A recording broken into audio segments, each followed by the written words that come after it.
tushuntiradigan bo'lsak, sizlar Steve Jobsni taniysizlar, Apple kompaniyasining asoschisi. Bill Gates kim? U Bill Gates Microsoft mana hozir sizlar hamma kompyuterlarda ishlatayotgan Windows bor, operatsion sistemasi, operatsion tizimi. Kompyuter sovuqxonaga o'tkaziladi. Ana shu Windows tizimini yaratgan asoschilaridan sizlarga o'xshagan yoshligida, talabalik, universitetda talabalik paytida yaratgan. Ana shu loyihalar boshlanish darajasida yangi g'oya bo'lgan paytida startap bo'ladi. Ya'ni startap bu yangi innovatsion g'oya asosida qilingan loyiha. Mana startap bu tez o'sish maqsadida mavhum sharoitda ommalashadigan, takrorlanadigan va foyda keltiradigan biznes model qidirish uchun yaratilgan vaqtinchalik tashkilot. Misol uchun, sizlar yana har kun ishlatadigan ClickPayme loyihalarini, programmalarni bilasizlarmi?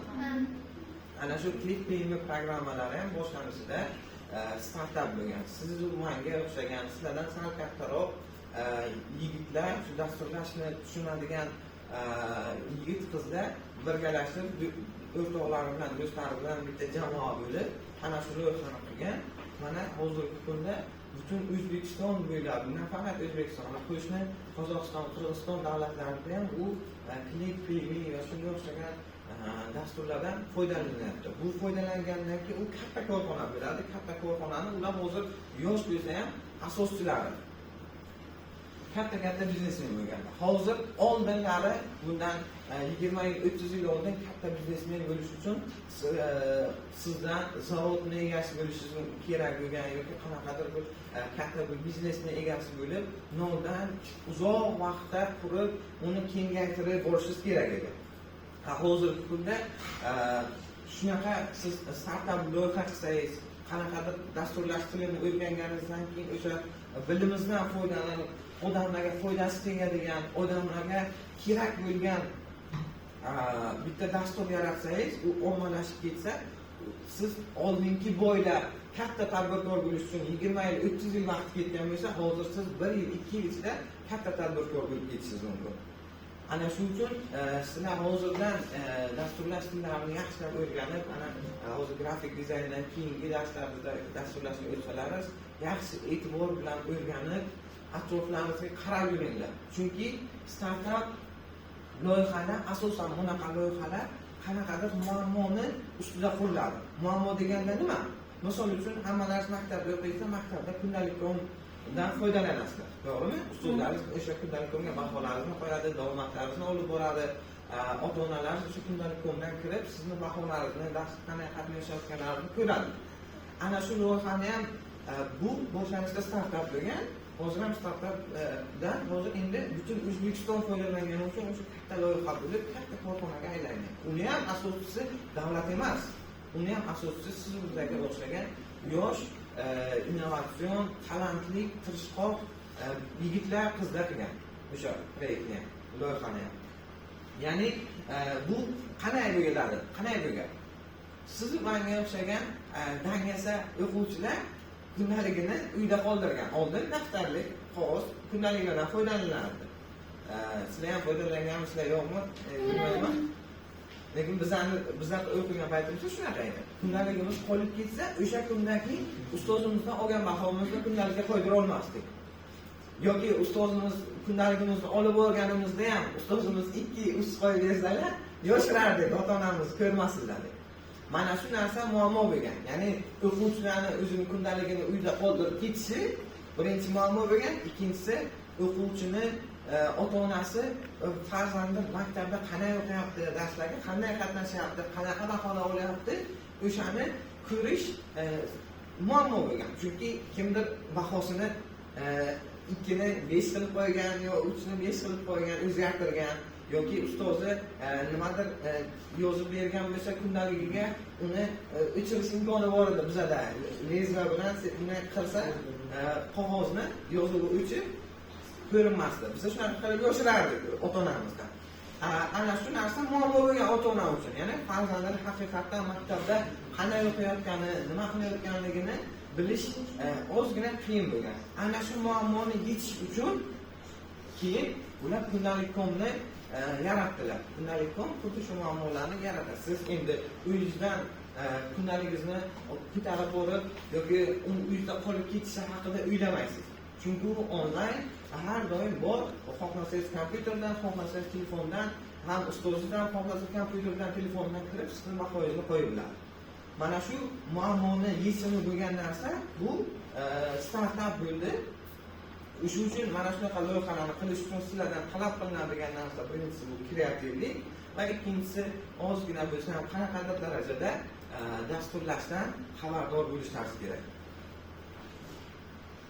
Mana bu yerda sizlar ko'rishlaringiz mumkin. Hozirgi kunda O'zbekistonimizdan o'zbekistonlik founderlar, ya'ni asoschilar tomonidan yaratilgan startaplarni ro'yxati. Bu yerdan kimlarni taniyapsizlar?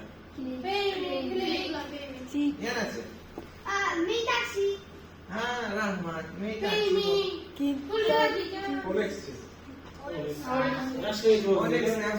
Oleksandr ko'rdingizmi?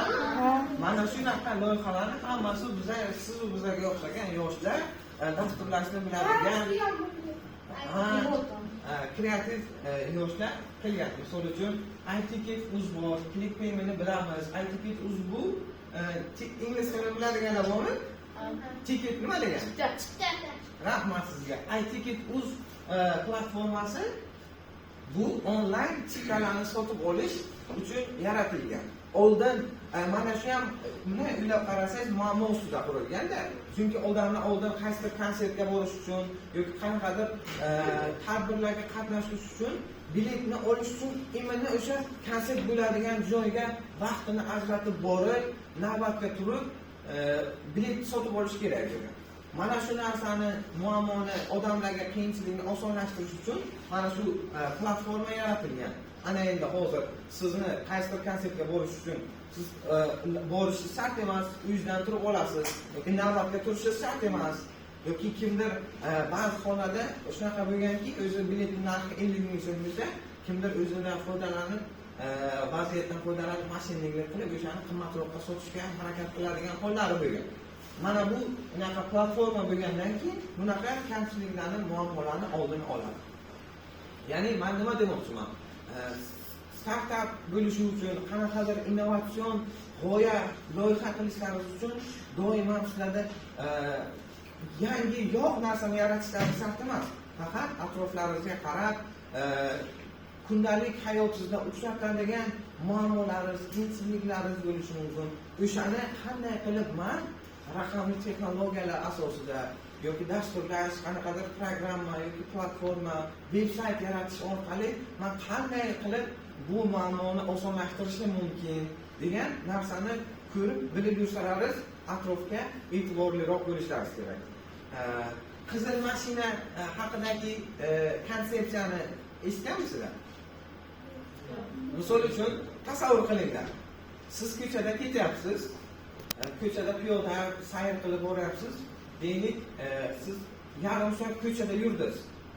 Men bilan yonma-yon ikkalamiz ketyapmiz, suhbatlashib, gaplashib, ancha yurdik, yarim soat yurdik. Yarim soat yurib boradigan manzilimizga yetib borganimizdan keyin men sizdan so'radim. Hozir kelayotgan paytimiz yo'limizda nechta qizil mashinani ko'rding desam, siz javob bera bilasizmi? Yo'q. Yo'q.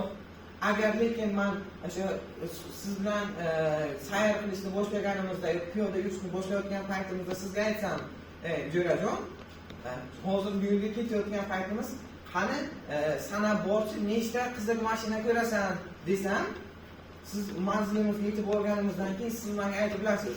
Ha, men mana buncha qizil mashina sanadim yoki buncha qizil mashina sanadim yoki men qizil mashina ko'rmadim deb ayta olasiz. Chunki siz o'sha narsaga e'tibor berib bordingiz yo'l bo'yi. Bu ham xuddi shunday. Innovatsion g'oya, startup g'oya qilish uchun atrofingizga e'tiborli bo'lishingiz kerak. Qanaqa kundalik hayotingizda siz uchun oddiy tuyulgan, lekin aslida u kimlardir uchun og'riqli muammo bo'lgan narsalarni qarab bilib yurishga harakat qilishlaringiz kerak. Ya'ni o'zlaringizni kreativ fikrlashlaringizni oshirishlaringiz kerak. Ya'ni ham kreativlik, ham muammoga yechim topish qobiliyatlari bir narsani ko'rsa, hay shunaqa ekan emas. Men buni qanday qilib yaxshilasam bo'ladi? Men bu muammoga qanday qilib yechim topsam bo'ladi degan fikr bilan xayol bilan yashasangiz, sizlardan nasib bo'lsa katta shu Bill Gates, Steve Jobs, Elon Musklarga o'xshagan katta asoschilar, tadbirkorlar, innovatorlar chiqishi mumkin. Mana bu yerga e'tibor bersalar, bu yerda butun dunyo taniydigan misol Facebookni tanirgan bo'lishlaringiz mumkin. Ya'ni Pinterest bor, Pinterestda rasmlarni ko'rsalaringiz bo'ladi. Bu yerda Twitter va boshqa saytlar bor. Mana shular ham startap bo'lgan. Ana bu chiziqlarga e'tibor berayotgan bo'lsalar, bular ularning o'sish sur'ati. Ya'ni boshida o'qigan bo'lsalaringiz, tez o'sishga qaratilgan loyiha bu startap loyihalar. Startaplar tez o'sadi. O'sish tartibi. Rahmat sizga. O'sish tartibi. Ya'ni bu tez o'sadi. O'shuning uchun ham tez ommalashadi. Boya aytganimdek, siz tez katta korxonaga egasiz, katta biznesni yurib ketish imkoniyatingiz yaxshi. Qachonki agar haqiqatan ham odamlar uchun og'riqli, kerakli muammoni topib, o'shanga yechim bersalar. Endi startaplarning bosqichlari bor. Startaplarning bosqichlari bor. Amerikadagi startaplarni rivojlanishiga yordamlashadigan bir tashkilot bor. Uning nomi Founder Institute. Founder Institute tomonidan asosan startap loyihalar 3 ta bosqichga bo'lingan. Ya'ni 3 ta etapda bo'ladi. Birinchisi bu g'oya bosqichi. Ya'ni startap asoschilari, ya'ni sizlar nimalarni ko'rasizlar, ilhomlanasizlar. Ya'ni qaysidir muammoni ko'rasizlar, yo shoshma. Men bu muammoga yechim topib, men buni osonroq qilib bilaman. Men bu holatni yaxshilab bilaman. Mana bunaqa loyiha qilsam, bu narsaga yechim bo'ladi degan fikr paydo bo'lishi, sizlar mana shu ilhomlantirishlaringiz. Keyin ilhom tajribalarini o'rganadi degani atrofingizdagilarni ko'rasiz. Ya'ni boya aytganimdek, kundalik.comni misol qilganimdek, kundalik.com sayti bo'lmasdan oldin odamlar muammoni yechgan, ya'ni qog'oz daftarlardan foydalanilgan. O'shanga bahosini ham qo'ygan, davomatini ham o'shanda jurnallarda olib borilgan. Ya'ni siz uni o'rganasiz. Hozir holat ana bunaqa. Mana bunday qilib odamlar muammosiga yechim topyapti. Misol oldin Click Pay'dan pul o'tkazishdan oldin odamlar naqd puldan foydalangan. Misol sizni bitta o'rtog'ingizdan 100 ming so'm qarzingiz bo'lsa, lekin o'rtog'ingiz Buxoro shahrida yashasa yoki boshqa viloyatda yashasa, siz unga qarzni berish uchun yoki siz uni oldiga borish kerakmi, yoki u sizni oldingizga kelish kerakmi? Bu ana shu narsa muammo. Lekin odamlar baribir o'sha oldi berdim davom ettiravergan. Ya'ni siz holatni o'rganasiz. G'oya bosqichida holatni o'rganasiz. Sizga fikr keladi va ko'nikmalarni rivojlantirasiz. O'sha sohada siz yaxshi proyekt qilishing uchun nimalarni o'rganishim kerak degan savol berasiz o'zingizga. Ya'ni sizga deylik dasturlash kerak, sizga marketing sohasini o'rganish kerak. Ya'ni siz o'z produktingizni, mahsulotingizni yaratganingizdan keyin uni odamlarga ommalashtirish uchun reklama qilishni o'rganish kerak. Reklamani qanday qilsam ko'proq odam ko'radi, ko'proq odam menga qiziqadi, mana loyihamga degan narsalarga siz javob topib bilishingiz kerak. Shuning uchun yana siz o'zingiz ustida ishlaysiz. Ya'ni ana shu bosqich bu g'oya bosqichi hisoblanadi. G'oyalarni sinab ko'rasiz va o'z jamoangizni tuzasiz, mahsulotingizni yaratishni boshlaysiz. Bu g'oya darajasi bo'ladi. Undan keyin esa bu etapdan o'tib bo'lganingizdan keyin ikkinchi etap, ya'ni ishga tushirish bosqichi. Bu ingliz tilida MVP deyiladi, ya'ni Minimal Viable Product. Eng kam ishlaydigan prototip. Eng kam ishlaydigan prototip deganda kim nimani tushunadi? Qo'lim ketasizmi? Siz ayting. Eng kam ishlaydigan prototip deganda eng noldan to o'sha yuqori bosqichga qarab borish tartibini tushunaman. Ya'ni g'oyani o'sha g'oya bosqichini tugatgandan so'ng o'sha ishni boshlash, ya'ni birorta o'sha mavzu bo'yicha g'oyani yaratgandan so'ng o'sha ana g'oyani ishlab, ya'ni bosqichini ishga tushirish noldan. Hozir birinchi endi uni taqdimot qilganda odam ko'pdan qiziqmaydi, ya'ni keyinchalik o'sib borish tartibi bilan odam qiziqib, ya'ni o'sha narsa odamga yuqadigan virusdek o'sha narsa ko'payib, g'oya tartibi mukammallashtirib boriladi. Yana kim? Prototip deganda o'zi nimani tushunasiz? Prototip deganda men hozir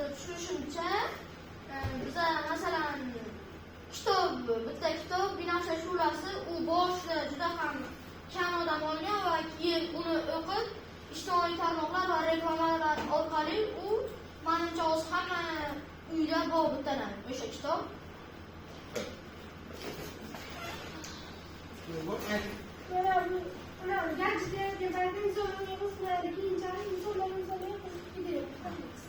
To'g'ri. Bu ham sizlarning fikrlaridan to'g'ri. Lekin aniqroq buni izofa prototip bu nimadir mahsulotni versiyasi. Ya'ni sizlar birinchi marta yaratilgan velosipedni ko'rganmisizlar? Kitoblarda rasmlarini. Orqa tarafdan kichkinagina oldin katta bo'lgan. Ana shu narsa prototip bo'lgan. Ya'ni u birinchi prototip bo'lgan.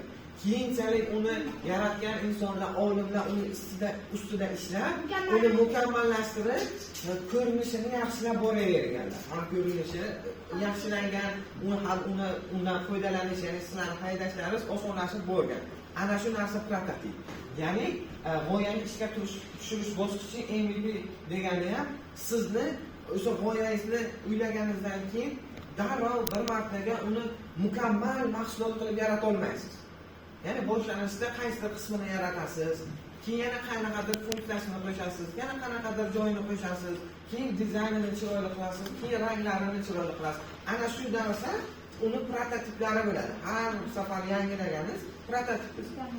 MVP bosqichi esa o'shani sizni loyihangizni birinchi ko'rinishi bu MVP hisoblanadi. Ya'ni birinchi prototip, birinchi versiyasi, sizlarga tushunarli bo'lishi. Versiya desalardan, birinchi versiyasi. Bunda nima bo'ladi? Startap asoslari mahsulotni ishlab chiqaradilar, xaridorlarning fikr mulohazalarini o'rganadilar va biznes modelini takomillashtiradi. Ya'ni sizni birinchi MVP'ni yaratganingizdan keyin, birinchi versiyangizni yaratganingizdan keyin siz odamlarga uni tarqatasiz. Atrofingizdagilarga, tanishlaringizga, aka, uka, jo'rajon yoki opa, ona, mana shuni bitta ishlatib ko'ring, qani sizning fikringiz nima? Siz nima deb o'ylaysiz? Nima qilsam bo'ladi? Buni yaxshilash uchun yana qanaqa funksiya qo'shsam bo'ladi? Qayerdan olib tashlayman, nima qilib deb shunday ko'pchilikning fikrini qabul qilib olasiz-ku, o'rganasiz. Ana shu etap bu loyihaning ikkinchisi, ya'ni startup loyihani tashkil qilishni, yaratishni ikkinchi etapi bo'lib hisoblanadi. Misol qilib aytishim mumkin, o'zi klik deb aytdikki, ko'pchilik biladi. Eng birinchi chiqqan vaqtdagi ko'rinishni ko'pchilik bilmasligi mumkin. Eng birinchi chiqqan vaqtda telefondagi kod shaklida bo'lgan. Yulduzcha 880 klikkani terib, kirilgan, menu o'chirgan, menyudan siz kartangizni ulab turib, kartadan boshqa kartaga tashlashingiz mumkin bo'lgan va balansingizni ko'rishingiz mumkin. Qolgan narsasi bo'lmagan. Rahmat.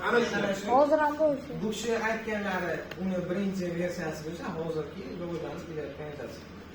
Masalan, oldinlari kabutarlar bilan xabarlar yetkazilganida, keyin ular g'oya bosqichida o'rganilib, keyin askarlar yordamida, cho'ponlar yordamida etilgan, keyin shu telefon g'oyasi paydo bo'lgan, keyin shuni ishga tushirish uchun sinab ko'rganlar, keyin telefon yaratilgan. Birinchisi telefonlar Nokia shu telefonlardan keyin rivojlanadi.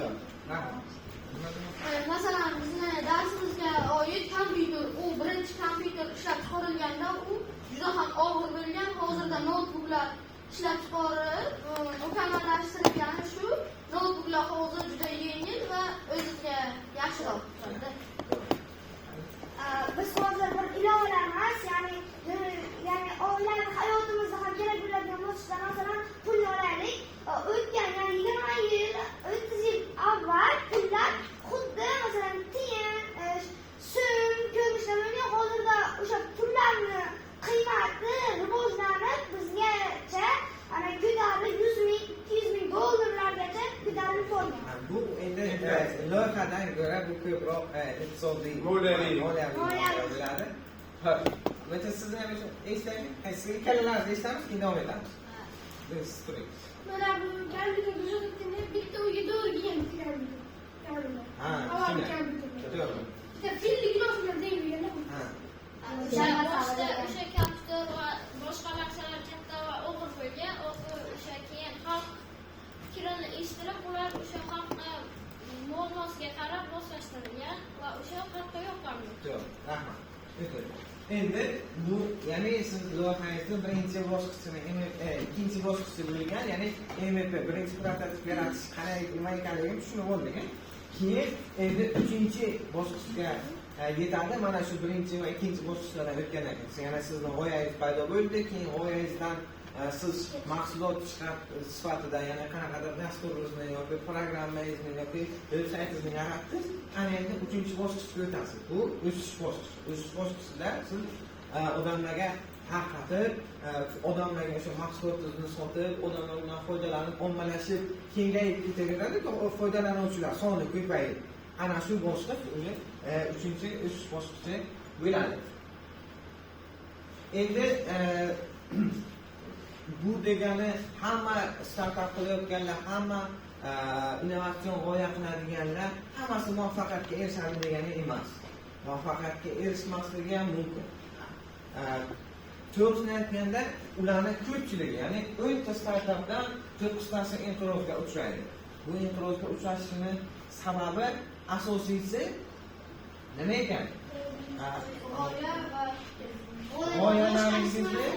G'oyalaringizni hayotiyligini tekshirishga. Ya'ni g'oyalaringiz siz ko'chada qaysidir muammoni ko'rdingiz, siz o'yladingiz, ana shu muammo bor, mana shu muammoni startap qilsam zo'r bo'lib ketadi deb o'ylashingiz mumkin. Lekin bu narsani qachonki odamlardan fikrini bilib, so'rovnoma o'tkazib, boshqalarning fikrini o'rganmagunizcha buni bilmaysiz. Muvaffaq ko'p startaplarni muvaffaqiyatli hammaga har xil deb? O'sha muammo hammaga har xil bo'lishi mumkin. Ha, ana shunday. Muammo hammaga har xil bo'lishi mumkin. Ya'ni masalan, ikkinchi bosqichga o'xshaganda bunaqa ikkinchi bosqichga o'xshaganda hayotimizdagi shu muammolarni ishga tushirib, shu xatolarni keyin o'sha ishga tushirgan paytimiz qaysidir joylarda xato bo'lsa, o'shani to'g'rilab yanada mukammallashtirishimiz kerak. Ya'ni sizni g'oyalaringiz odamlarga haqiqatan ham kerak bo'lishi kerak. Haqiqatan ham odamlar o'shandan foydalanishi kerak. O'shandagina muvaffaqiyatga uchraydi sizning loyihangiz. Ya'ni 10 tadan 9 ta startap inqirozga uchrashining sababi nima ekan? Aksariyat startaplar muvaffaqiyatsiz mahsulot ishlab chiqargani uchun emas.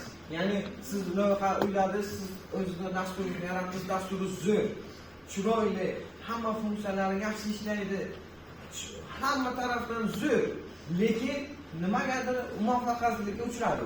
Uni sababi bu mahsulot hech kimga kerak bo'lmagani uchun ekan. Ya'ni boya aytganimdek, sizlarning qilayotgan ishlaringiz odamlarga kerak bo'lishi kerak. Odamlarda boya klikni misol qilganimizdek, odamlarda plastik karta bo'lgan, lekin plastik kartadan bu kartaga pul o'tkazish qiyin bo'lgan yoki iloji bo'lmagan. O'sha narsani odamlarning og'riqli joyi, og'riqli nuqtasi bo'lgan bu narsa. O'sha og'riqqa yechim topgani uchun, og'riqqa davo topgani uchun klik dasturi hozir misol katta proyekt bo'lib, katta korxonaga aylangan. O'sha muammo boshqa har xil odamlarda har xil ma'lumot, har xil yechimlar. O'sha muammo o'zi. Masalan, shu bitta kompyuter bo'lsa, shu kompyuterda hamma joylari zo'r bo'lgan bilan odamlar uni ishlatmasa, uni shu kompyuterda odamlar uchun kerak bo'lgan narsalar yo'q bo'lsa, uni kompyuterni yaratgan odam kompyuterni yaratmagani yaxshi bo'ladi. Chunki unga kerak narsa keyin hozir buni tushuntiray, keyin bu haqida fikrlarni bilamiz. Bu yerda sizlar ko'rib turganlaringiz ikkita baliqchini rasmi bor. Bittasida ko'p qarmoqlari bor, hamma joyga qarmoqlarini tashlagan. Bittasi bitta qarmoq, lekin uni ko'p baliq tutgan. Qarang, e'tibor bering.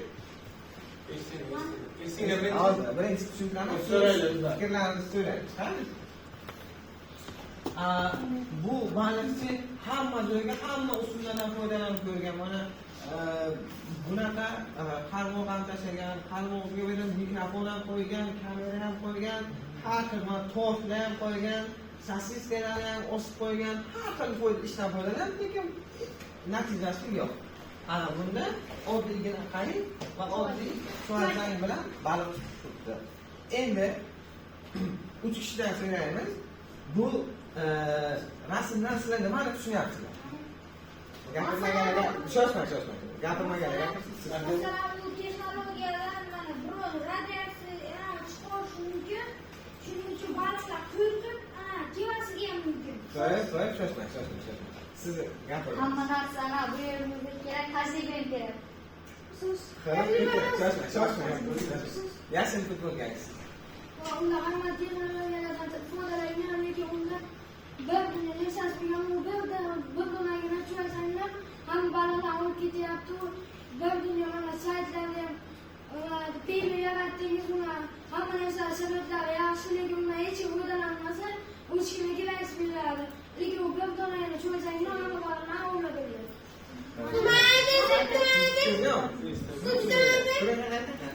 Nima uchun bunday deydi? Bitta cho'lchang bilan hamma baliqlarni tutganda, u masalan, e'tibor cho'lchangni hamma baliqlar yeyiladi. Bunda esa bu tarafida sosiska va to'rt o'sha baliqlarga zarar beradigan narsalar ham qo'yilgan. O'sha uchun ham baliqlar ko'pincha masalan mikrofon deydi. O'sha mikrofonda baliqlar cho'chib ketishi mumkin. Shuning uchun buni Yana bir kishidan bu sxemada hamma narsa qarmoqqa qo'yilgan, baliqlar bu sxemada qo'yilgan, qarmoqqa qo'yilgan narsalar baliqga kerak emas. Baliqlar faqat cho'lchang yeydi, shuning uchun bunga hech qanday baliq.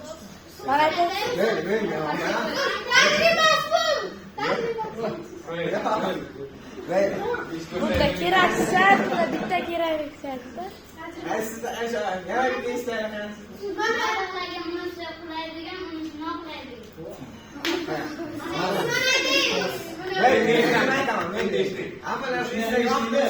Hammalarni istagan vaqtim ustugab qoladi, men gaplarni aytolmay qolaman. Qarang. Buni o'zimizda o'sha o'zbeklarda, bizlarda xalqimizda bitta maqol bor. O'nta qo'lingni barar og'zingga tiqma degan gap bor. Eshitganmisizlar?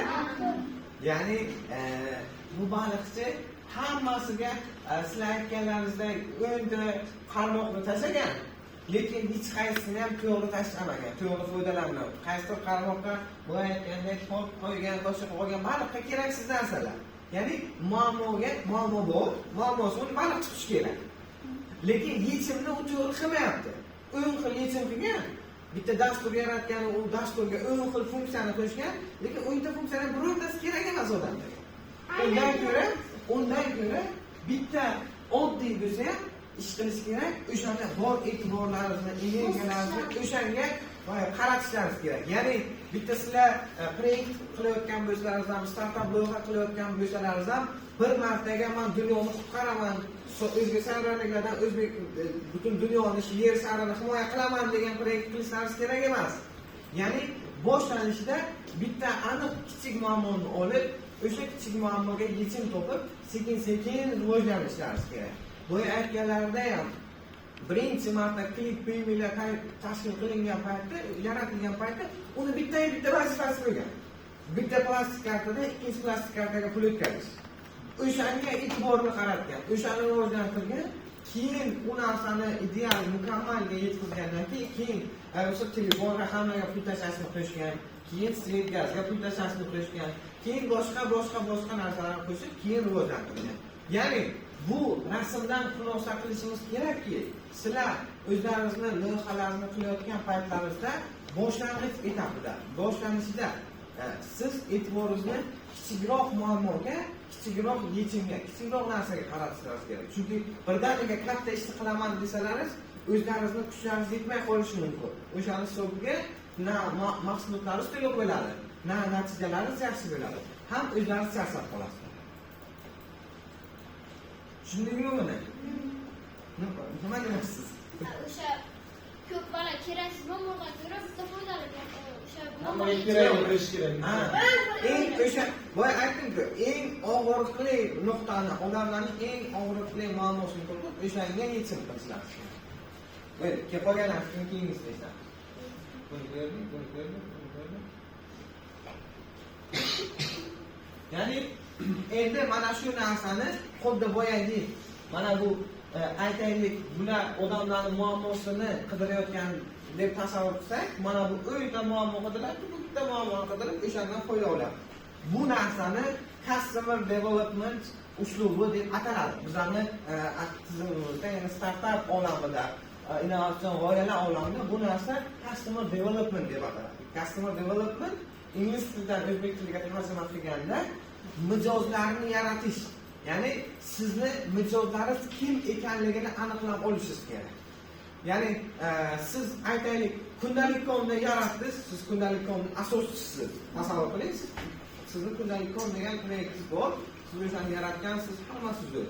Lekin siz kundalik konni olib borib zavodda ishlaydigan ishchilarga reklama qilganingiz foydasi bormi? Yo'q. Chunki ularga kerak emas. Rahmat sizga. Ana shu narsa, sizni asosiy klientlaringiz kim biladi? Sizni asosiy klientlaringiz o'qituvchilar. Yoki direktorlar, ya'ni bir dona Shuni aytsangiz bir og'izda mana. Direktorlar, o'qituvchilar, o'quvchilar, keyin ota-onalar. Maktab o'quvchisi bor bo'lgan ota-onalar. Ana shular ularni nima o'zingizning tilga aytganda klientlar bazasi, ya'ni iste'molchilar bazasi uni mana shu odamlar bo'ladi. Mana shu narsani aniqlashtirib olish, ya'ni sizni qilgan proyektingizdan, dasturingizdan foydalanadigan odamlar kimligini aniqlab olish, bu customer development deb ataladi. Buni o'rganish uchun esa siz odamlarning og'riqli nuqtalarini, muammolarini izlab topishingiz kerak.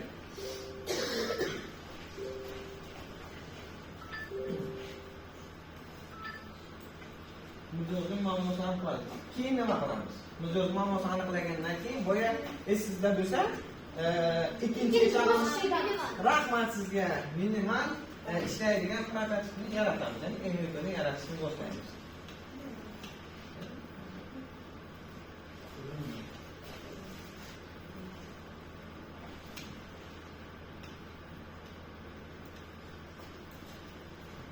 Ya'ni endi eng kam hayotiy mahsulot edi. Ya'ni MVPni tarjimasi eng kam hayotiy mahsulot edi. Uni aslida olib qaraganda eng kam qiymatli mahsulot bo'lishi kerak. Ya'ni eng kam qiymatli mahsulot deganda nima? Siz mahsulotingizni, proyektingizni, loyihangizni birinchi prototipini yaratishga iloji boricha kamroq resurslardan foydalanib yaratishingiz kerak. Ya'ni bu nima degani? Kamroq vaqt, kamroq pul, kamroq energiya qilib yaratishingiz kerak. Chunki o'xshamasligimiz zamonaviylashtirib ketish uchun. Rahmat sizlarga. Malolasiz bacha. Ya'ni u o'xshamasligi mumkin. Ya'ni sizning loyihangizni tasdiqlash uchun MVP yaratiladi. MVPning maqsadi, ya'ni sizni loyihangizni MVPsini yaratishdan maqsad aslida odamlarning fikrini bilish. Odamlarga qani bu yoqadimi, yoqmaydimi? Men buni to'g'ri qildimmi, to'g'ri qildimmi? degan savolga javob topish uchun qilinadi. Ana shu uchun esa siz tezroq, kamroq vaqt sarflab qilishingiz kerak. Odamlarning orasida darrov test qilib olib, sinab ko'rib, ularning fikrini bilib, o'zgartiradigan joyini o'zgartirib, yana darsni rivojlantirib, takomillashtirib ketishingiz kerak.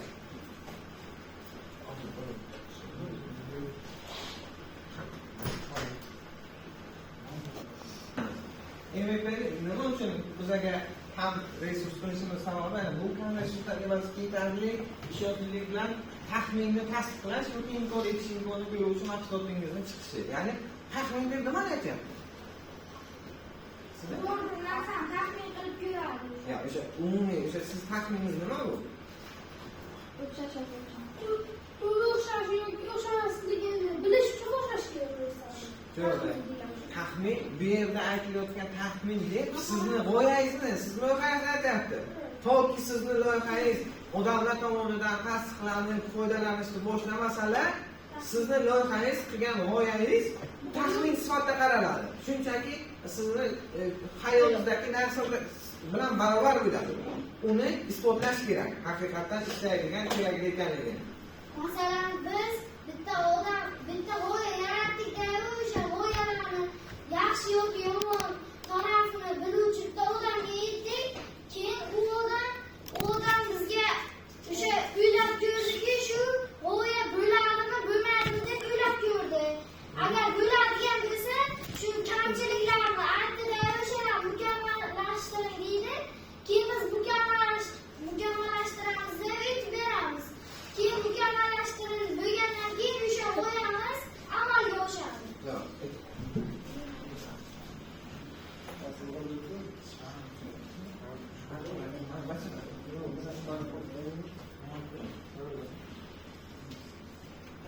to'g'ri. Endi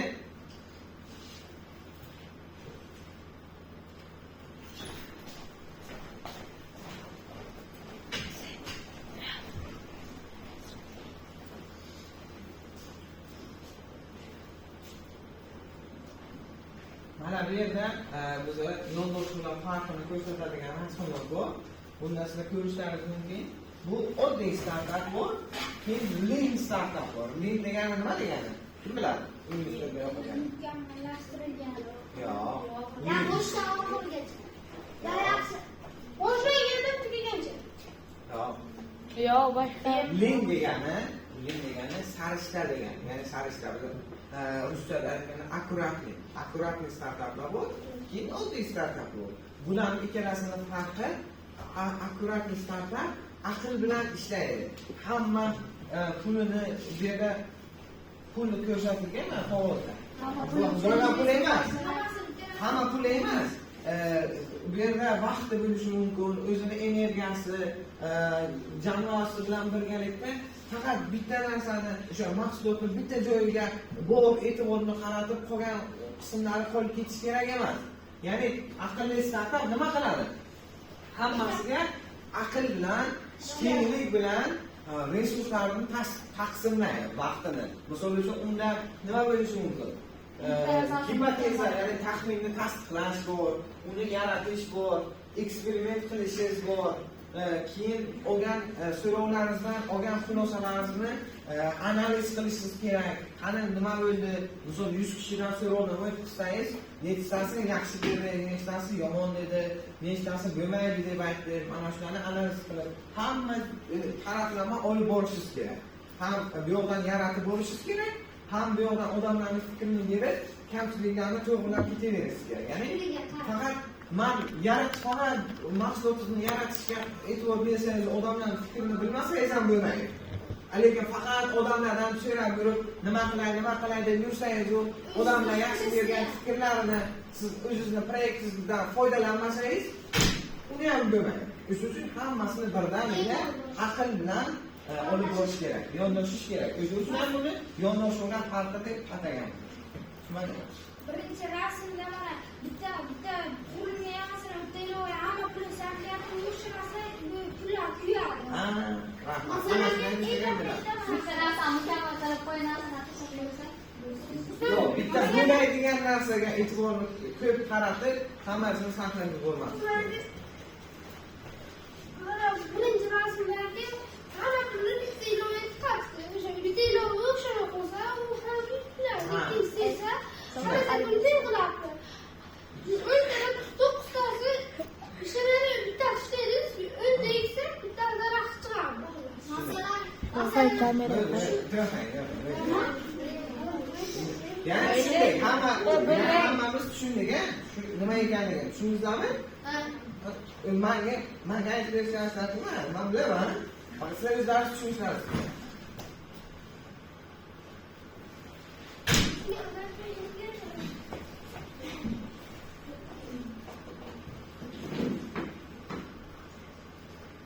Mana bu yerda endi sizlar kammi ko'pmi hozirgi ko'rgan slaydlarimizda, prezentatsiyamiz darsimizda startap o'zi nima ekanligini, qanday uni qilish kerakligini o'rgandingiz, ha? Ana endi hozir mana bu yerda 2025-yil holatiga ko'ra, 2025-yil boshiga ko'ra O'zbekistondan chiqqan startaplar qancha investitsiya olgan? Investitsiya bu investorlar, yo'q, investitsiya boshqa narsa. Investitsiya sizni kichkina biznesingiz bor, uni katta qilishga, lekin pulingiz yo'q. Qaysidir katta boy odam keladi, investor keladi, men senga deydi, homiylik qilaman, seni loyihangni qanchadir qismiga sherik bo'laman, o'shanga o'zingga men senga pul beraman, o'sha puldan foydalanib keyin biz loyihani katta qilamiz. Bitta kichkina magazinni katta supermarket qilamiz. Yoki bitta dasturni katta dastur qilib ko'p funksiyalarni qo'shamiz. 5 kishilik jamoani 50 kishi qilamiz deb ana shunday qilib sizga sheriklikka qo'shilishi bu investitsiya olish hisoblanadi. Ana bu yerda mana ko'rishlaringiz mumkin O'zbekistonlik startaplarning investitsiya olganlarini. Misol uchun mana bu yerda bizga taniydiganlardan Royal Taxi degan startup bor. Taksi qilib Yandex o'shaning taksilarni chaqiradi. O'sha qarang 200 ming dollar investitsiya olgan. Oddiy siz umanga o'xshagan yigitlar 200 ming dollar investitsiya olib, o'shani investorlardan foydalanib, loyihasini katta qilish imkoniyatiga ega bo'lgan. Misol uchun yana tanishlaringiz mumkin bo'lganlardan bu yerda Jet bor mana, Jet. Yoto bor. Yotoni bilasizmi? Yoto bu agar shaharga borganimizda ko'rsalaringiz, yo'l chetida elektr samokatlar bor. Vaqtinchalik siz arendaga olasiz, kelib qaytarib kelasiz. Ana shu narsa ham, demak, startup bo'lgan ekan 150 ming dollar investitsiya olgan. Qarang, oddiy innovatsion g'oyani proyekt qilib olib chiqib, startup qilib rivojlantirib, shunaqa darajaga erishish mumkin. Bu startuplar investitsiya olganlar bu hali boshlanishi. Bu hali O'zbekistonda ishlab turgan. Bu mablag'lardan foydalanib, yanada rivojlantirsa butun dunyoga mashhur bo'lgan dasturlar bo'lishi mumkin. Proyektlar katta korxonalarga aylanib ketishi mumkin. Misol uchun, bizda hozir O'zbekistondagi eng katta startup bu Uzunni bilasizmi? Uzun market bor, uzun tezkor bor, uzun bank bor, uzun nasiya, uzun kartalar bor. Ana shu ham startup bo'lib boshlangan. Bitta kichik narsani olib chiqqan, keyin yana qo'shimcha proyekt qilgan, yana oldiga shunday bo'lib katta bo'lib kengayib hozirgi kunda O'zbekistondagi eng katta startup loyihasi sifatida qaraladi. U hozir uni qiymati 1 milliard dollardan oshgan. Asosan 1 milliard o'shan asoschisi hozir milliarder dollardan milliarder bo'lgan. Oddiy siz bizga o'xshagan yoshlar, shu O'zbekistonlik yosh, O'zbekistonda o'qigan, O'zbekistonda ishlagan, faqat uni YouTube'da oddiy odamlar YouTube'da u kreativ bo'lgan, atrofiga qaragan. Bizda nima uchun bizda onlayn magazinlar yo'q? Nima uchun bizda onlayn marketplace'lar yo'q degan savolni o'ziga berib, o'shani bizda qilishga harakat qilgan. To'g'ri. Yana bitta narsani sizlardan tushunishlaringizni so'rab qo'yardim. Startup deganda doimo yangi narsa bo'lish kerak emasligi mumkin. Misol uchun startup ikki xil holatda bo'ladi. Birinchisi siz yangi o'zingizdan yaratasiz. Ikkinchisi bu boshqa davlatlardagi, boshqa rivojlangan davlatlardagi qanaqadir o'shanga o'xshaydigan g'oyani olib, o'zingizning hududingizga, O'zbekistonga moslashtirib, sal o'zgartirib, o'shani moslashtirib bizga chiqarsangiz ham, u ham startup bo'ladi. Chunki u O'zbekistonda yangi bo'ladi. O'zbekistonga o'shanga o'xshagan loyiha yo'q, u ham startup bo'ladi. Misol uchun ana shu uzun marketdan xuddi shunday. Alibaba, Amazon degan bozorlarni eshitganmisiz? Amerikaniki, Alibaba Xitoyniki. Ana shunaqa xuddi uzun marketda ishlaydi ular. Xuddi uzun marketda ishlaydi. Lekin bu narsani O'zbekistonda yo'q edi. O'zbekistonda u ishlamasdi. O'shani o'zbekcha versiyasini musofiq Asahi bor. Asahi ham onlayn magazin. Uzun market bor. Boshqa xuddi shunday bittasi ochilgandan keyin qolganlari ham ochilib ketdi. Mana shu narsa ham startup bo'lgan boshlanishida, chunki bu O'zbekistonda yoki O'rta Osiyoda yangi loyiha edi. Bunaqa ish qilinmagan edi. Xuddi shunday sizlar ham atrofingizdan ko'rib yoki boshqa davlatlarda ko'rib, ularda yangi bo'lgan narsani bizda o'zlashtirsalaringiz ham loyiha bo'ladi. Faqat bu uchun nima bo'lish kerak? Odam shusti bo'lish kerak. Tadbirkor bo'lish kerak, tirishqoq bo'lish kerak, qiziquvchan bo'lish kerak, to'xtamaslik kerak, harakat qilish kerak. Maqsadi bo'lish kerak. Maqsadingiz, asosiy maqsadingiz shunchalik katta tadbirkor bo'lishingiz kerakki, yaxshi shunchalik katta biznesmen bo'lishingiz kerakki, nafaqat o'zingizga, balki atrofingizdagilarga, o'zingiz yashayotgan hududingizda Buxoroga, G'ijduvonga, butun O'zbekistonga foydasi tegadigan odam bo'lishingiz kerak. Katta tadbirkor bo'lsangiz, sizning qo'l ostida 1000 kishi ishlasa, o'sha 1000 kishi sizdan oylik olib, oilasiga borib nimadir yediradi, nimadir ichiradi, nimadir foydasi tegadi. O'shani ham savobi sizlarga qanchalik qismi tegadi. Bu uchun esa sal tirishqoq bo'lib harakat qilsalaringiz, o'shani o'zi ancha sizlarga yordam beradi.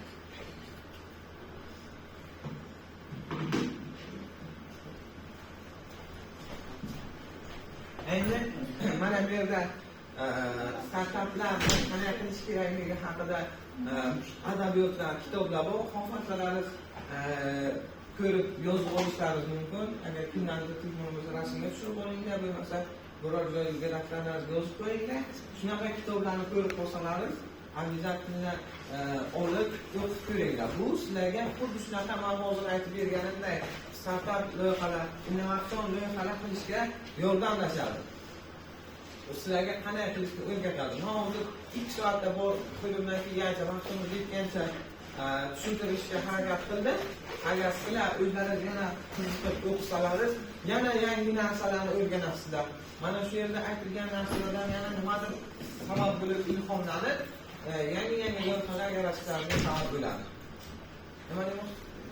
Agar biror inson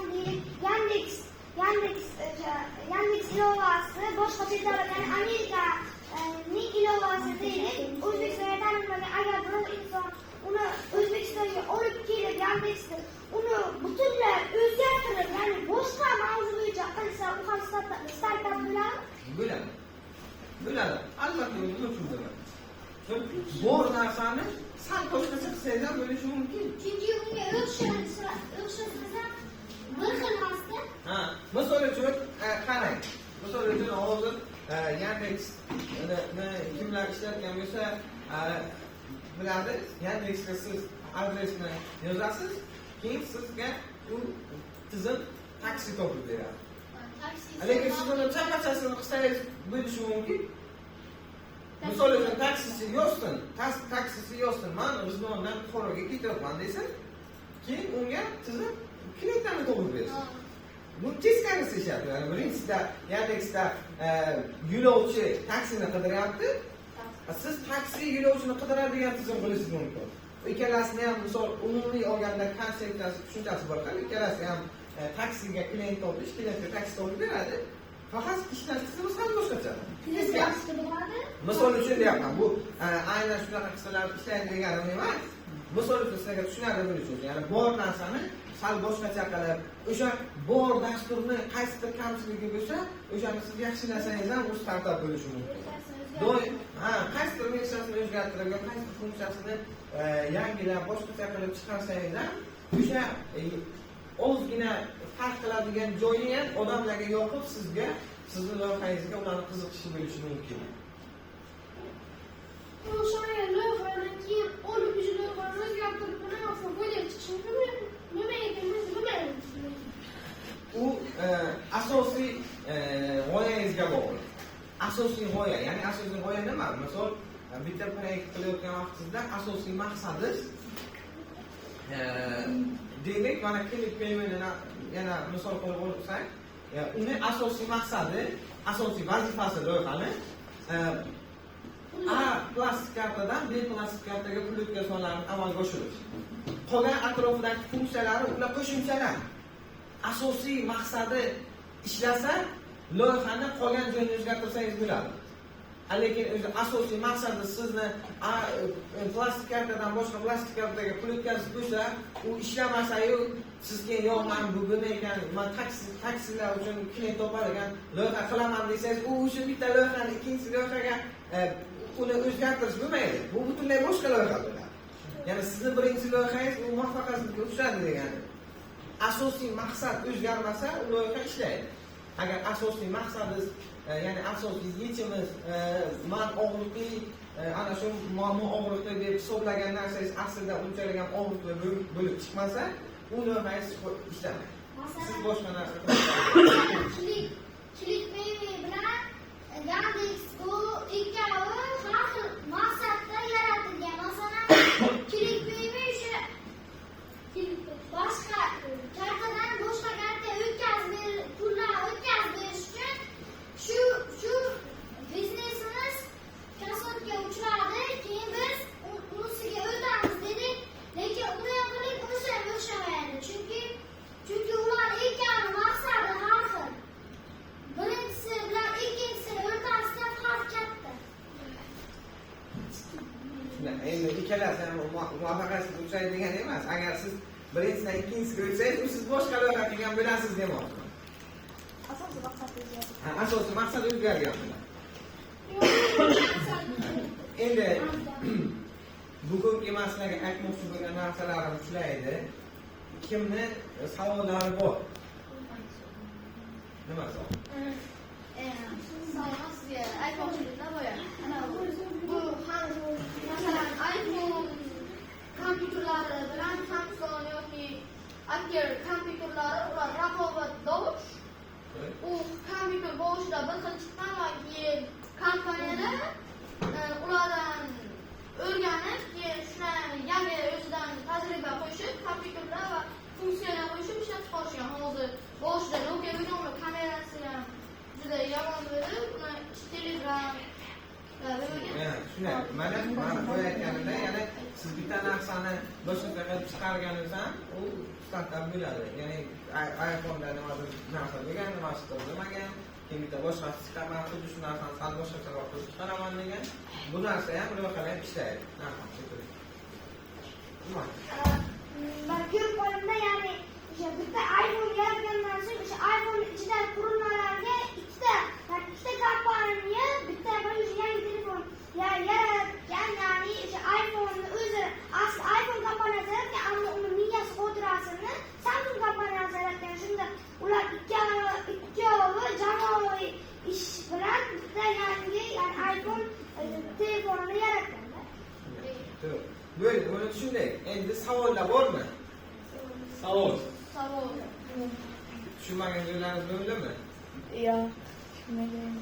Yo'q, bitta o'sha savol beraman. Startap nima ekan?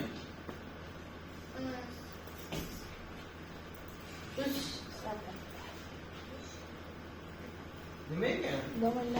Evet. Siz ayting. 45 minut masalan prezentatsiya o'tadi. Men olib turdim. Ha, eshitaylik, so'zmang. Bir-biringizga